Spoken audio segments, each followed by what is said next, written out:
የዘውትር ተመልካቾቻችን በያላችሁበት ሰላምታችን ይድረሳችሁ ያልን ለሰዓቱ ያጠናቀርንላችሁ ዜናዎቻችን እንደተለመደው ይዘን መተናል። እስከ ዜናዎቻችን ማብቂያ ድረስ አብራችሁ እንድትቆዩ በአክብሮት እየጋበዝን ወደ ዝርዝር ዘገባዎቻችን ከመሸጋገራችን በፊት በቅድሚያ ማርዕስተ ዜናዎቹን በማስቀደም የምንጀምር ይሆናል። በዘመቻ አንድነት የጎንደር ግንባር ወታደራዊ ዘመቻዎች ተጠናክረው ቀጥለዋል። የአርበኛ ዘመነ ካሴ ለምክክር ኮሚሽኑ ያስተላለፈው መልእክት አጠናክረናል። ለህዝብ ጥቅም የሚታገል ከህዝብ ተደብቆ የሚደራደር ከሆነ ቀድሞውኑም እያጭበረበረ እንጂ እየታገለ አይደለም በማለት ተናገሩ። በአገዛዙ ካምፕ የተደረጉት ትምህርት ቤቶች በምስራቅ ጎጃም ዞን በጎንቻ ሲሶ እነብሴ ወረዳ ባርጃኖ ቀበሌ ገብቶ የቆየው የፋሽስቱ አብይ አህመድ ትምህርት ቤቶች ካምፕ በማድረግ አውድሟቸዋል። እነዚህና ሌሎቹን በዝርዝር የምንመለከት ይሆናል። እስከ ዜናዎቻችን ማብቂያ ድረስ አብራችሁን ቆዩ።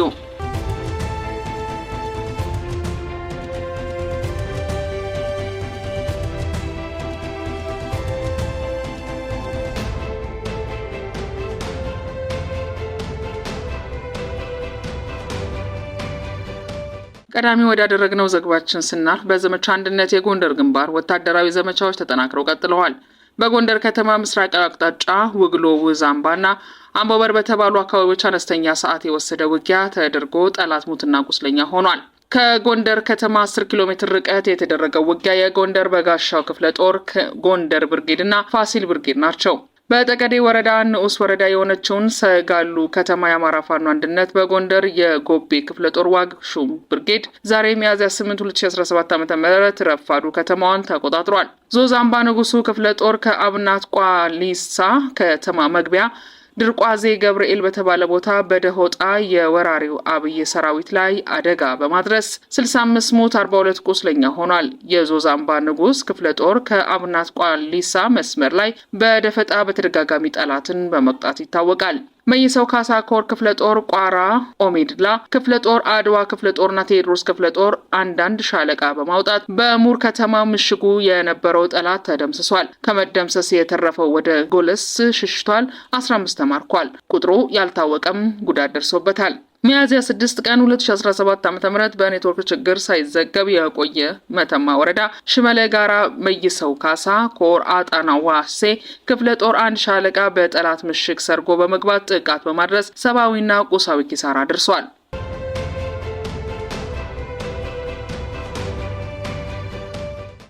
አርበኛ ዘመነ ካሴ ለምክክር ኮሚሽኑ ያስተላለፈው መልእክት መስፍን አርአያ የሚመራው በጥላቻ ፊቱ የተሸበሸበ ስብስብ ከአብይ አህመድ ጋር ተሰልፎ የአማራን ሕዝብ ላይ ድምጽ በሌለው አደገኛ መሳሪያ በጭካኔ መተኮስ ከጀመረ 1 ዓመት አልፎታል። የአብይ መድፍና ድሮን የመስፍን አርአያን ቡድን በአማራ ጥላቻ የቆሸሸ አእምሮና የጠለሸ ልብ በጋራ ተሰልፈው የአማራን ሕዝብ ለመፍጀትና የህልውና ትግሉን ለማኮላሸት ሌት ተቀን እየሰሩ ይገኛሉ። የመስፍን ቡድን ከብርሃኑ ጁላ ወራሪ ቡድን እኩል ወገቡን አስሮ አማራን የማጥፋት ዘመቻ ላይ ሰበርሰካ እያለ ነው። በየቀኑ በህዝባችን ደም በሚታጠብ የአማራ መሬት ላይ ቆመው በኋላ አልተወከልንም እንዳትሉ አጀንዳ ሰበሰብን፣ አማራ ክልል ሰላም ነው ወዘተ ሲሉ ላስተዋለ ሰው የአማራ ህዝብ የጠላቶቹ ብዛት የጠላቻቸው ጥልቀት እያለ መገረሙ መቆጣቱንም አይቀርም። እነዚህ ደመ ቀዝቃዛ ነፍሰ ገዳዮች ነገ በታሪክና በአዲስ አበባው ችሎት ፊት ከነ ብርሃኑ ጁላ እኩል አንገታቸውን ተይዞ የሚጠሉትን ፍትህ ይጋቱሉ። በእነዚህ የጥፋት ኮሚሽነሮች የሽበት ዘመን ስህተት ለአንድ ሴኮንድ እንኳን የሚንገራጨጭ የአማራ ትግል ባይኖርም የክፋት ስራቸውንና የዘር ማጥፋት ዘመቻ ግንባር ቀደም ዘማቻነታቸውን ግን ትውልዱ እየተከታተለ መመዝገብ እንዳለበት በአክብሮት እንጠይቃለን። መስፍን ሆይ ኮሎኔል መስፍን ማለት ልክ ይሆናል። አይናችሁ እያየ የአማራ ህዝብ ያሸንፋል። የእናንተም አንገት በሀፍረትና በመሸማቀቅ ጉልበታችሁ ድረስ ይደፋል። ያንኑ አንገታችሁን ይዘን ህዝብና ፍትህ ፊት እናቆማቸዋለን ብለዋል።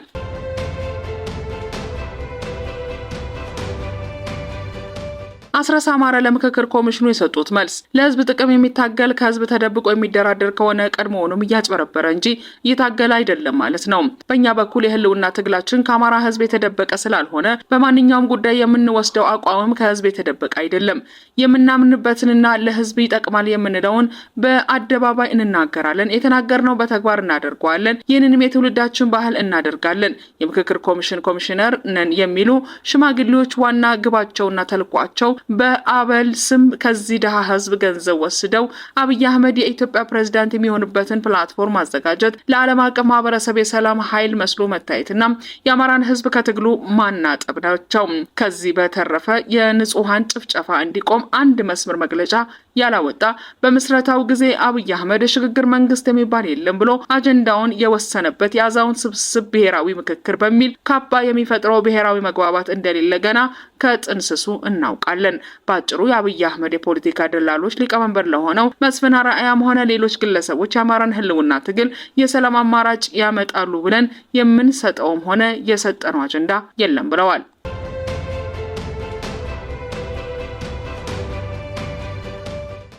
በአገዛዙ ካምፕ የተደረጉትን ትምህርት ቤቶች በምስራቅ ጎጃም ዞን በጎንቻ ሲሶ አነብሴ ወረዳ ጃርጃኖ ቀበሌ ገብቶ የቆየው ፋሽስቱ አብይ አህመድ ትምህርት ቤቶችን ካምፕ በማድረግ አውድሟቸዋል። ባርጃኖ አንደኛ ደረጃ ትምህርት ቤት 09 ቀበሌ በተባለ ቦታ በመግባት ትምህርት ቤቱን ኮምፒውተር፣ ቤተ መጻሕፍትና ንብረት ክፍል ውስጥ የሚገኙ የተማሪዎች መገልገያ ቁሳቁሶች ሙሉ በሙሉ አውድሟል። እውቀት ጠል ትምህርት ጠል የሆነው የአብይ አህመድ ስርዓት የነገ ተስፋ የሆኑ ተማሪዎች መማሪያ ተቋማትን ወታደር ካምፕ በማድረግ ዓለም አቀፍ ወንጀለኞችን ቀጥሎበታል። በውሸት ተወልዶ በውሸት ተጸንሶ በውሸት እየሞተ ያለው የብልጽግና ትምህርት የከለከለኝ ፋኖ ነው በሚልም እውነታው ግን ትምህርት ቤቶችን የራሱ ሰራዊት ካምፕ ማድረግ፣ ህጻናትን የድሮን ሰለባ ማድረግ የአደባባይ ሀቅ መሆኑን ማንም የሚያውቀው ነው። ከዚህ በፊትም ረቡዕ ገበያ ሃይ ስኩልን፣ ጎዛምን ቸርተከል ሃይ ስኩልን እና በተለያዩ ወረዳ ያወደማቸውን ትምህርት ቤቶች የቅርብ ጊዜ ትውስታዎች ናቸው። የአማራ ፋኖ በጎጃም ሳሙኤል አወቀ ክፍለ ጦር አረንዛው ጎንቻ ብርጌድ በላይ ዘለቀ ክፍለ ጦር ሶማ ብርጌድ በጋራ በሰሩት ኦፕሬሽን በዛሬው ዕለት ቀጠናውን መቆጣጠር ችለዋል። በዚህም ህዝብን ከአሸባሪው አብይ አህመድ ሰራዊት ማዳንና ትምህርት ቤቶችን መቆጣጠርና ለትውልድ ማስረከብ ተችሏል። ትውልድ እያመከነ ያለው የአብይ አህመድን ስርዓት ለማስቆም ሁሉም ማህበረሰብ የደረሰበትን በደል አስታውሶ ሊያወግዘው ያለ የሌላ አቅሙን ተጠቅሞ ሊዋጋው ይገባል ብለዋል።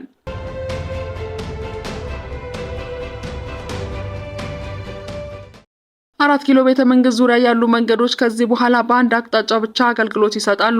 አዲስ አበባ ትራፊክ ማኔጅመንት ባለስልጣን እንዳስታወቀው ከዚህ በኋላ 4 ኪሎ ቤተ መንግስት ዙሪያ ያሉ መንገዶች በአንድ አቅጣጫ ብቻ አገልግሎት እንደሚሰጡ የአዲስ አበባ ትራፊክ ማኔጅመንት ባለስልጣን ለቲክቫ ኢትዮጵያ አስታውቋል። በመሆኑም ከጥይት ቤት እስከ ፓርላማ ትራፊክ መብራት፣ ከቤተ መንግስት ፓርኪንግ እስከ ጥይት ቤት፣ ከፓርላማ ትራፊክ መብራት እስከ ሳይንስ ሙዚየም ድረስ ያሉ መንገዶች ቀድሞ ከነበረው ባለ 2 አቅጣጫ መንገድ ወደ አንድ አቅጣጫ መንገድ ተቀይረዋል።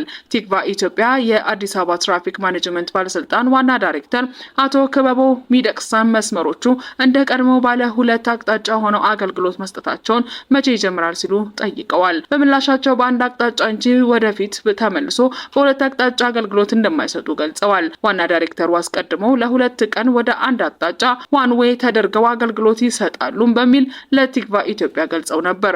ሆኖም ለ2 ቀን ያልኩት በአንድ አቅጣጫ አገልግሎት እንዲሰጥ ለማድረግ የሚሰሩ ስራዎችና የጎደሉትን የማሟላት ስራ ለመስራት ነው ሲሉ መንገዶች በቀጣይነትም ባለ አንድ አቅጣጫ መንገድ ሆነው እንደሚቀጥሉ አስረድተዋል።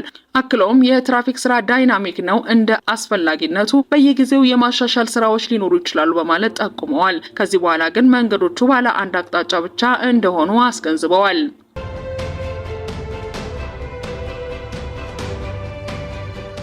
በምስራቅ ወለጋ የኦሮሞ ነጻነት ሰራዊት አባል በመንግስት የጸጥታ ኃይል መገደሉን ተከትሎ ታጣቂዎች በወሰዱት የበቀል ጥቃት 29 ሰላማዊ ሰዎች ተገደሉ። በኦሮሚያ ክልል ምስራቅ ወለጋ ዞን ሃሮ ሊሙ ወረዳ የኦሮሞ ነጻነት ሰራዊት አባልና የቡድኑ መሪ ኩምሳ ድሪባ ጀልመሮ የቅርብ ሰው የነበሩት ሾዴ በመንግስት የጸጥታ አካላት መገደላቸውን ተከትሎ በተፈጸመ የበቀል ጥቃት 29 ሰዎች መገደላቸው ነዋሪዎችና የሟች ቤተሰቦች ለአዲስ ስታንዳርድ ገለጹ።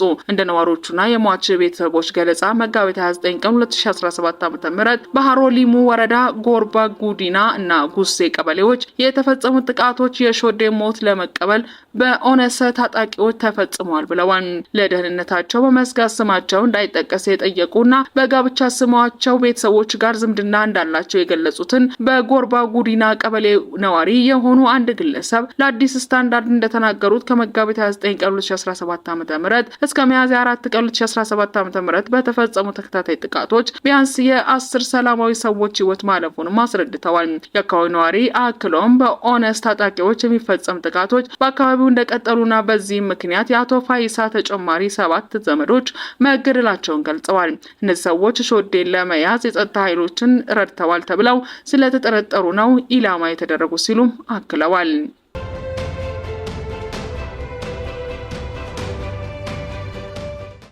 በአዲስ አበባ ከተማ በሁሉም አካባቢዎች ያሉ የታክሲ ተራ አስከባሪዎች በአዲስ ሊተኩ ነው ተባለ።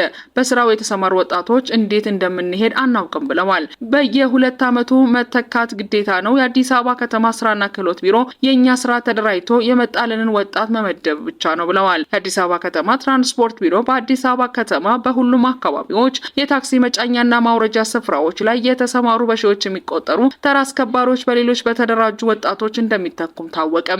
በከተማ አስተዳደር ስር በየወረዳዎች በጥቃቅንና አነስተኛ ዘርፍ ከ2003 ዓ.ም ጀምሮ በመደራጀት ላለፉት 24 ዓመታት በታክሲ ተራ ማስከበር ስራ የተሰማሩ ወጣቶች ለሪፖርተር እንደገለጹት ከዘርፉ በመውጣት ሽግግር ለማድረግ መስማማታቸውን ለየወረዳቸው እያሳወቁ የተለያዩ ቀነ ገደብ ተቀምጦላቸዋል።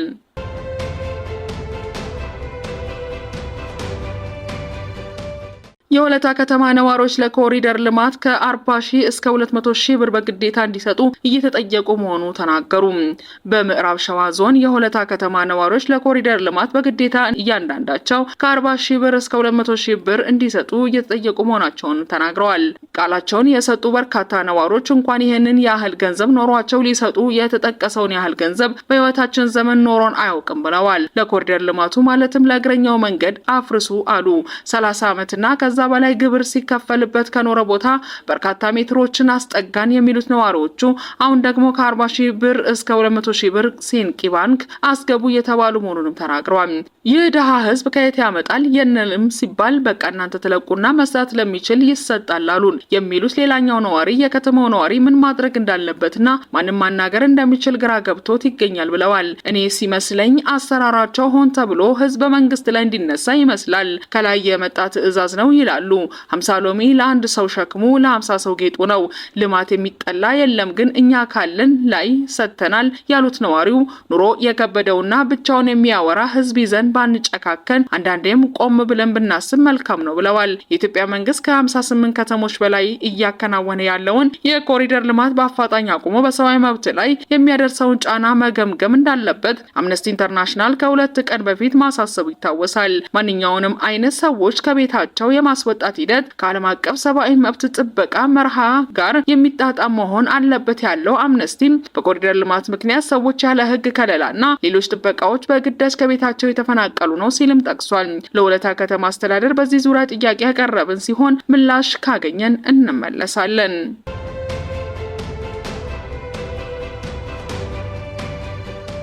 የኬንያ ዜጎች እንኳን በኢትዮጵያ አየር መንገድ ጭምር ተጓጉዘው ሀገራቸው ገብተዋል። በማይናማር የሚገኙ ዜጎች በስልክ ከነገሩን በማይናማር የሚገኙ ዜጎች ጉዳይ አሳሳቢ ማስገራሚም እየሆነ ነው።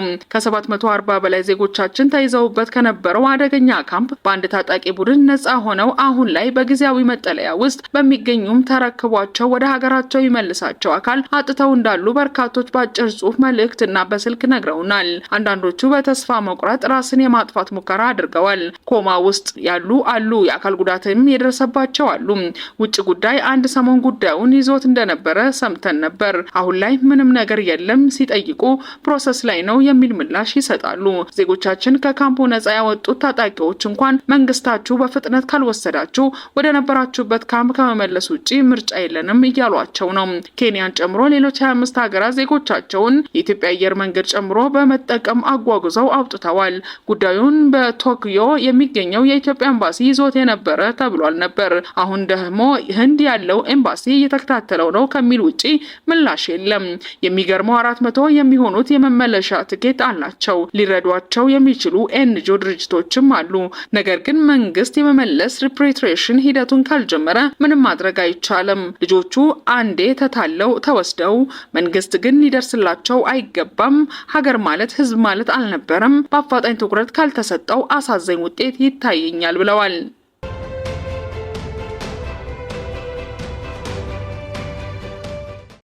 አሜሪካ በኤርትራ የሚገኘውን ጨምሮ አጠቃላይ 10 የሚጠጉ ኤምባሲዎቿን ልትዘጋ ነው ተባለ። ፖለቲኮ እንደዘገበው የአሜሪካ የውጭ ጉዳይ መስሪያ ቤት የወጪ ቅነሳ አዲስ እቅድ አውጥቷል። በዚህ እቅድ መሰረት የመስሪያ ቤቱን ዓመታዊ ወጪ በ50% መቀነስ መታሰቡን አስታውቆም እቅዱን ተግባራዊ ለማድረግ የሚያስችሉ ምክረ ሀሳቦችን መቅረባቸውንም አስረድቷል። ከቀረቡት ምክረ ሀሳቦች ውስጥ 10 የአሜሪካ ኤምባሲዎችን መዝጋት ይገኝበታል። እንዲዘጉ የተባሉት ኤምባሲዎች በኤርትራ፣ በግሪናዳ፣ በሌሶቶ፣ በመካከለኛ አፍሪካ ሪፐብሊክ፣ በሉክዘምበርግ፣ በዴሞክራቲክ ኮንጎ፣ በጋምቢያ፣ በደቡብ አፍሪካ፣ በማልታና በማልዲቭስ የሚገኙት ናቸው። እንደ ዘገባው በእነዚህ 10 ሀገራት የሚገኙት ኤምባሲዎች ቢዘጉም አሜሪካ ከእነዚህ ሀገራት ጋር ዲፕሎማሲያዊ ግንኙነቷን በጎረቤት ሀገራት በሚገኙ ኤምባሲዎች አማካኝነት የምትቀጥል ይሆናል። ለምሳሌ ከኤርትራ ጋር ያላትን ግንኙነት በናይሮቢ በሚገኙ ኤምባሲዋ አማካኝነት የምታደርግ ሲሆን ከማልታ ጋር ደግሞ በጣሊያን ኤምባሲዋ ለማድረግ ማቀዷን ፖለቲኮ ጋዜጣ አስነብቧል። ለሰዓቱ አሰባስበን ያጠናቀርንላችሁ ዘገባዎቻችን በዚሁ አብቅተናል። በሌላ ሰዓት በሌላ ርዕሰ ጉዳይ ደግመን እስከምንገናኝ እንደተለመደው ቻናላችንን ላይክ፣ ሼር፣ ሰብስክራይብ እያደረጋችሁ ቤተሰብ የሆናችሁን ጠብቁን በአክብሮት ጋበዝን። በድጋሚ እስከምንገናኝ ድረስ ጤና ይስጥልን።